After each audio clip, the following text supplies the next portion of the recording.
காலை வணக்கம். Good morning to all. Good morning sir. Good morning sir. நமஸ்காரம் sir. சத்து போயிடலாங்களா ஐயா? 160வது பாடல இருந்து படிக்கணும். எடுத்துறேன்.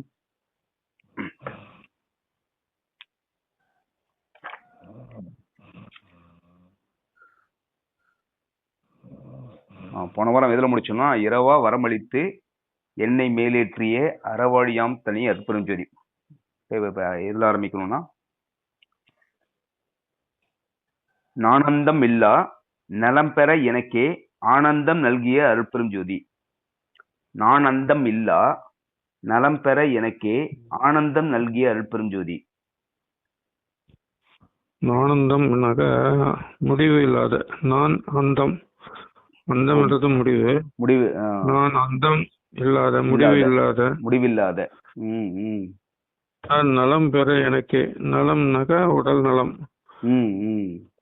அதான் எனக்கு உடல் நலத்தோட ஆனந்தத்தையும் கொடுத்து, ஆனந்தம் கொடுத்த அருட்பெரும் ஜோதி இறைவன் வந்து இரவாத வரம் அளித்தாருன்னு சொல்லலாம் இல்லையா? இரவாத வரம் எனக்கு கிடைச்சிருக்குன்னு ஐயா சொல்றாரு, வள்ளலார் சொல்றாரு. ஆமா, இரவ வரம் தான் அது. அந்தம் இல்லாத, அந்தம்னா முடிவில்லாதனாக்கா மரணம் இல்லாத. ஓ, நானந்தம் இல்லா நலம் பெற எனக்கே ஆனந்தம் நல்கிய அருட்பெருஞ்சோதி. அதுவும் அருட்பெருஞ்சோதி ஆண்டவர் வந்து இந்த முடிவில்லாத ஒரு இரவாத வரம், ஒரு வாய்ப்பு வந்து ஒரு வாழ்க்கையை எனக்கு கொடுத்துருக்காரு அப்படின்னு சொல்லிட்டு வள்ளலார் சொல்றாங்க. ஆனந்தம் இல்லா நலம் பெற எனக்கே ஆனந்தம் நல்கிய அருட்பெருஞ்சோதி. அவர் சொல்றாரு.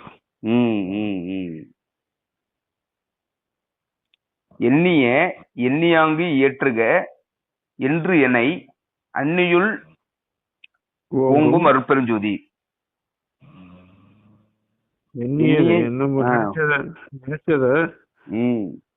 நினைத்தவாறு எண்ணியவாறு ஏற்றுக என்று என்னை, ஏற்றுக என்று என்னை செயல்படுத்துறது, வாழ்க்கையை நல்லா வாழறது என்று என்னை ஓங்கும் அருட்பெருஞ்சோதி. சோ அவருக்குள்ளே இருக்கிற அருட்பெருஞ்சோதி வந்து அவர் நினைத்தபடியே செய்யறதுக்கான ஆற்றலை வந்து அவருக்கு ஐயாவுக்கு வழங்குறதா சொல்றாங்க. இது எல்லாம் வந்து இதெல்லாமே வந்து இதை பதிவு பண்ணி நமக்கு சொல்லக்கூடிய நோக்கம் என்னவா இருக்கும்னா, இது இத்தனை அனுபவங்களும் நீங்களும் பெறலான்றதுக்கு தானங்க ஐயா. அப்ப நானந்தம் இல்லா நலம் பெற எனக்கேனா, அப்ப நானந்தம் இல்லா நலம் பெற உங்களுக்கும் கிடைக்கும்ன்றதுதான் நம்ம பார்த்துக்கணும். நானந்தம் இல்லா நலம் பெற எனக்கேன்றது நமக்கு கிடைக்கும். ஆனந்தம் இல்லா நலம் பெற எனக்கே ஆனந்தம் நல்கிய அருட்பெருஞ்சோதி. அந்த ஆனந்தத்தை நம்ம அடையணும், மரணம் இல்லா பெருவாழ்வு நம்ம அடையணும் அப்படின்னு சொல்லி அருட்பெருஞ்சோதி நமக்கு கொடுக்குறது, நல்கியன்னா கொடுக்கறது. Okay okay okay. சோ அது நமக்கும் கிடைக்கும், எல்லாருக்குமே கிடைக்கும்ன்றதுதான் அது பொருள். ஆனந்தம் இல்லா நலம் பெற எனக்கே எல்லாருக்கும் கிடைக்கும். எல்லாரும் வெட்டவெளிதான். வெட்டவெளின்றத வந்து நம்மளால உணர முடியல. அந்த உடலை தான் உணர முடியுது. அந்த வெட்டவெளின்றத உணர்றதுதான் அருட்பெருஞ்சோதி. அதுதான் வந்து நமக்கு மரணமில்லா பெருவாழ்வு. அந்த நிலைக்கு போனதுக்கு அப்புறமா எண்ணியவாறு ஏற்றுக்கன்றது, அதுக்கப்புறம் வந்து நினைத்தபடியே நடக்கிற ஆற்றல் கிடைக்குமா? இல்ல, நினைக்கிறது இல்ல, அந்த வெளிக்கு போறது இல்ல. அந்த வெளியில தான், அந்த நிலையில தான் நம்ம இருக்கிறோம். அத வந்து மனம் வந்து பூரணமா ஒத்துக்க மாட்டேங்குது. உடம்புதான் ஒத்துக்குது தவிர நம்ம வெட்டவெளின்றத வந்து ஒத்துக்க மாட்டேங்குது. மனம் ஏற்றுக்கிட்டு நம்ம அதுல அந்த இருக்கிற நிலை என்னென்ன நிலைகளோ அதுல பயணம் பண்ணாலே நம்ம அந்த நிலைக்கு ரீச் ஆயிட்டோம்னு அர்த்தம். வெட்டவெளி என்ற நிலையில நம்ம பயணம் பண்ணமாக அதெல்லாம் எல்லாமே நமக்கு அருட்பெருஞ்சோதி ஆண்டவர் சுலபமா கொடுத்துனே வருவார்.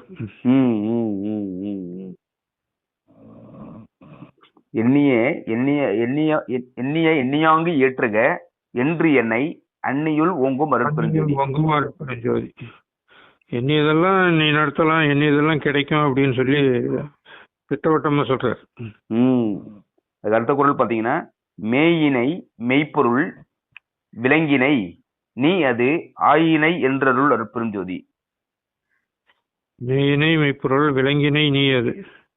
மெய்ப்பொருள் அப்படின்றது வந்து நீ உனக்கு அந்த நீ விளங்குவ, மெய்ப்பொருளா நீ விளங்குவ அப்படின்றார். மேயினை மெய்ப்பொருள் நீ அது, விளங்கினை நீ அது. அந்த மெய்ப்பொருளை நீ விளங்குறதுக்கு விளங்குவாய். இந்த ஆயனை, ஆயனைனாக விளங்குவாய், ஆயனை என்று அருள் அருள் என்று அருள் அருட்பெருஞ்சோதி, என்று அருள் அருட்பெருஞ்சோதி. ஆமா. சோ அந்த மெய்ப்பொருள் வந்து மெய்ப்பொருளாவே நீ மாறிட்ட. மெய்ப்பொருள் நம்ம தான்ன்றத வந்து நம்ம அது ஆகக்கூடிய இது வந்து நம்மளுடைய எண்ணத்துலதான் இருக்குது. நம்ம மெய்ப்பொருள்னு உணராம நம்ம பொய்ப்பொருளை உணர்ந்து, இப்போ உலகத்துல உள்ள பொய்ப்பொருள் எல்லாம் வந்து உண்மைன்னு உணர்ந்தோம்னாக்கா நம்ம பொய்ப்பொருள் ஆயிடும். மெய்ப்பொருள் தான் நம்ம அப்படின்றத உணர்ந்தோம்னாக்கா மெய்ப்பொருள் ஆகும். எனக்கு உனக்கு கிடைக்கப்பட்டிருக்குது இல்ல ஏற்றுக்கொள்ளப்பட்டிருக்குது அப்படின்னு மெய்யினை மெய்யினை மெய்ப்பொருள். ஆமா, இருக்க உள்ளபடி இருக்கிறதே அதுதான் அப்படின்னு சொல்லி சொல்றேன். விளங்குது, அப்படிதான் விளங்கி இருக்குது. மெய்ப்பொருள் தான் நமக்குள்ள விளங்கி இருக்குது. நம்ம மெய்ப்பொருள் தான் நம்ம. அது வந்து நம்மளால வந்து ஏத்துக்க முடியல. மனம் வந்து மெய்ப்பொருள் ஏத்துக்க முடியாம நமக்கும் எல்லாரும் சாவு வருது, நமக்கும் சாவு வரும், நம்ம உடம்பு வந்து அழியக்கூடிய அப்படின்னு சொல்லி நம்ம நம்பிட்டு இருக்கோம். நம்ம மரணம்லாம் பெருவாழ்வு மனிதனா பிறந்த எல்லாருக்குமே 100% கேரண்டி தான்ன்றாரு. 100% கேரண்டி தான். அதுக்கு ஆதாரம் வந்து இந்த பிராண சக்தி தான். அந்த அந்த அண்ணாக்கு வழியா நம்ம உள்ளார சுழுமுனைய வந்து உணர்றது, சுழுமுனையில வந்து நம்ம அந்த சுவாசத்தை வந்து பிராணாயாமத்தை செய்யறது, இதெல்லாம் நம்ம பழகாததுனால நமக்கு அந்த இதெல்லாம் வந்து மறைபொருளா இருக்குது. அந்த மறைபொருளை ஓபன் பண்ணிட்டோம்னாக்கா ஊதி தான் அதை வந்து ஓபன் பண்ணணும்.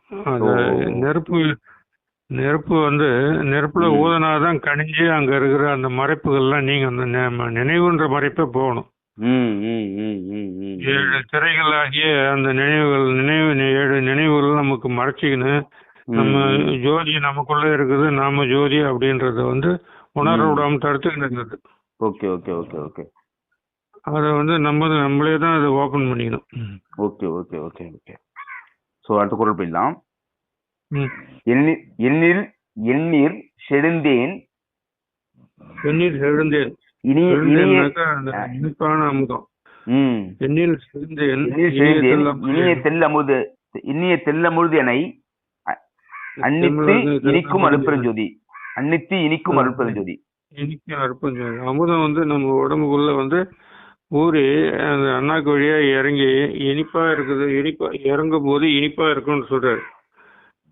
அன்னித்து இனிக்கும் அந்த அருட்பெருஞ்சோதி வந்து இந்த அதோடைய அனுபவம் எப்படி இருக்கும்னா, அந்த அருட்பெருஞ்சோதி நமக்குள்ள இருந்து இயங்குதுன்றது வந்து எண்ணியே செழுந்தேன், ரொம்ப செழுமையான தேன் வந்து இனிதி எண்ணில் செழுந்தேன், என்னுள்ளே உள்ள செழுந்தேன், இனிமையான அந்த அமுதம். இனிய தெல்லமுது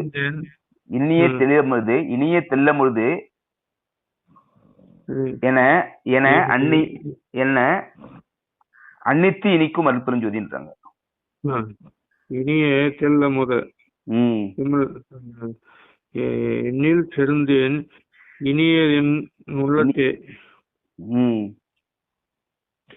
அன்னித்து இனிக்கும் அருட்பெருஞ்சோதி. இது வந்து அவ்வளவு பெரிய அனுபவங்கள் வந்து அந்த அருட்பெருஞ்சோதி வந்து நமக்குள்ள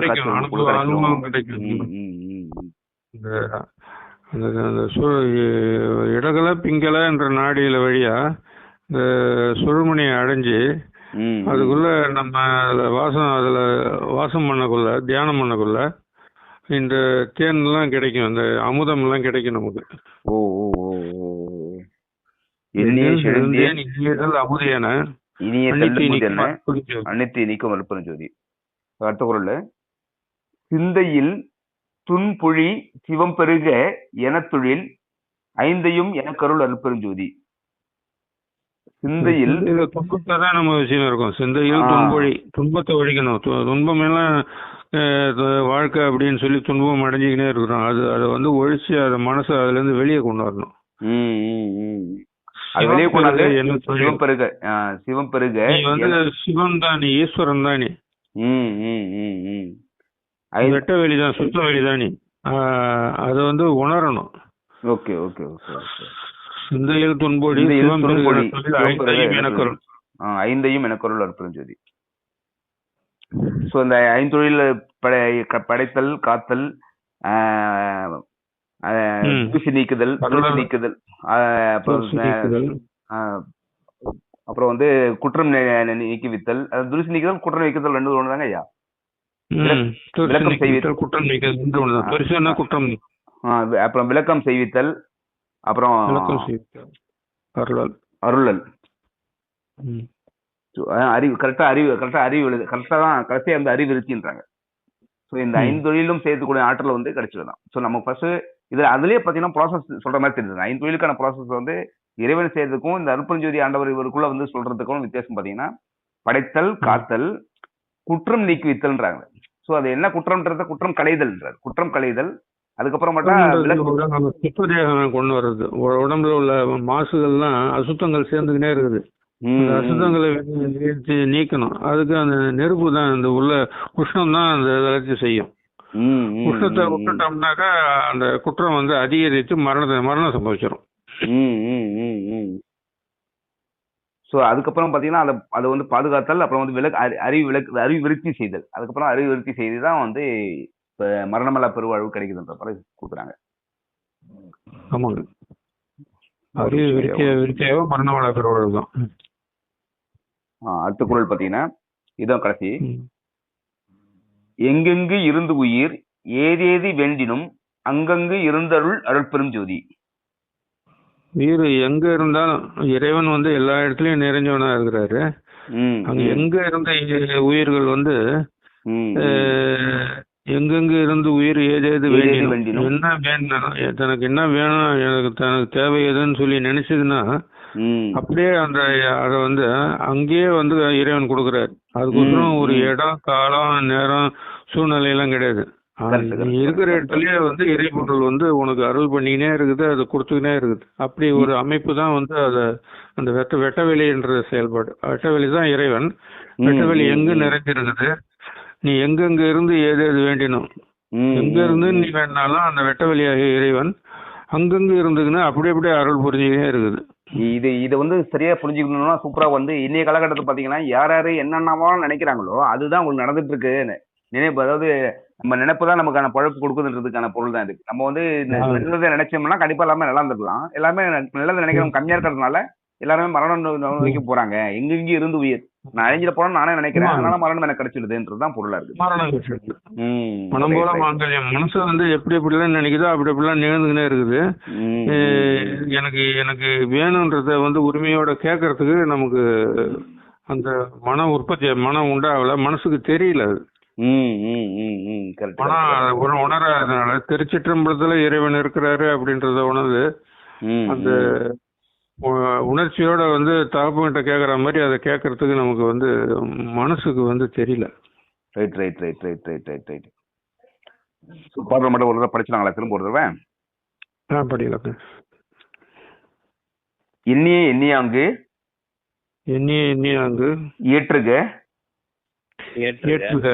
என்று எனை அன்னியுள் ஓங்கும் அருட்பெருஞ்சோதி. மேயினை மெய்ப்பொருள் விலங்கினை நீ அது ஆயினை என்றருள் அருட்பெருஞ்சோதி.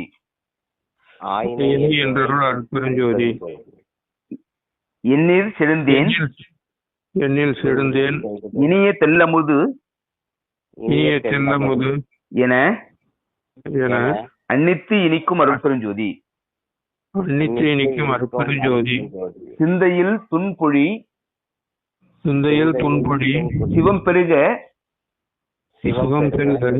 எனத்துழில் ஐந்தையும் எனக்கருள் அருட்பெருஞ்சோதி. எங்கெங்கு இருந்து உயிர் ஏதேதி வேண்டினும் அங்கங்கு இருந்தருள் அருட்பெருஞ்சோதி. அருட்பெருஞ்சோதி தனி பெரும் கருணை அருட்பெரும் ஜோதி. ஜோதி அருட்பெரும் ஜோதி தனிப்பெரும் கருணை அருட்பெரும் ஜோதி. அருட்பெரும் ஜோதி அருட்பெரும் ஜோதி தனி பெரும் கருணை அருட்பெரும் ஜோதி. ஜோதி அருட்பெரும் ஜோதி தனிப்பெரும் கருணை அருட்பெரும் ஜோதி. அருட்பெரும் ஜோதி அருட்பெரும் ஜோதி தனி பெரும் கருணை அருட்பெரும் ஜோதி. அருட்பெரும் ஜோதி அருட்பெரும் ஜோதி தனிப்பெரும் கருணை அருட்பெரும் ஜோதி. அனைவருக்கும் நன்றி. இந்த சத்துவ பங்கெடுத்த அனைவருக்கும் நன்றி. இறைப்பராட்டுக்கும் ரொம்ப மிகப்பெரிய நன்றியை தெரிவித்து அடுத்த வாரம் நம்ம சத்துவ நிகழ்ச்சியும் தேவ நிகழ்ச்சியும் தொடரலாம். நன்றிங்க ஐயா. Thank you sir. நன்றிங்கம்மா.